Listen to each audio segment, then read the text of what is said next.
Shalom, shalom. C'est encore une joie pour moi de m'adresser à chacun d'entre vous en ce jour.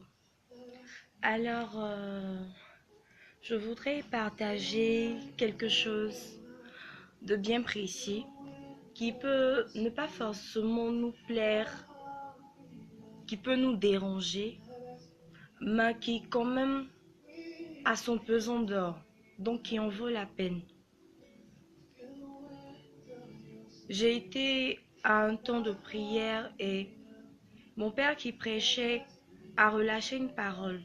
Disons que aujourd'hui, si la parole de séduction qui est prêchée, plutôt que la véritable parole qui à la base est parole de conversion, de repentance, le message qu'aujourd'hui nous chrétiens, nous attelons à véhiculer autour de nous, c'est un message de séduction. Pourquoi? Donc je me pose la question de savoir pourquoi message de séduction? Et je vais comprendre quelque chose. Aujourd'hui, pour amener une personne à Christ, on se dit, ou bien on a l'impression qu'il faut jouer sur les émotions de la personne, qu'il faut étudier la personne, qu'il faut y aller doucement, pas à pas, et on essaie d'adapter la parole à l'identité que la personne qui est en face de nous manifeste. Du coup, on n'essaie pas d'adapter la personne, ou du moins d'habituer la mentalité de la personne à qui on a affaire à la vérité de la parole, mais on essaie plutôt de maquiller la parole pour que, une fois annoncée, elle puisse plaire, elle puisse toucher, elle puisse séduire. Et donc, je veux rebondir pour nous dire quelque chose.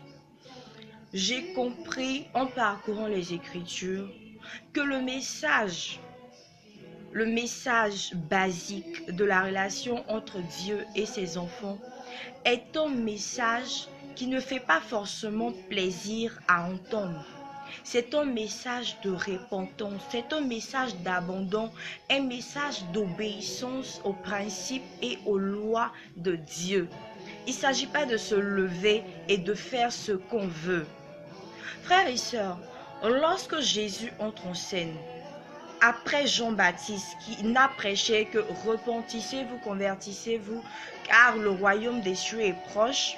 Lorsque Jésus rentre en scène, sa première prédication, c'est également repentissez-vous, repentez-vous, convertissez-vous, changez de vie, car le royaume s'est approché.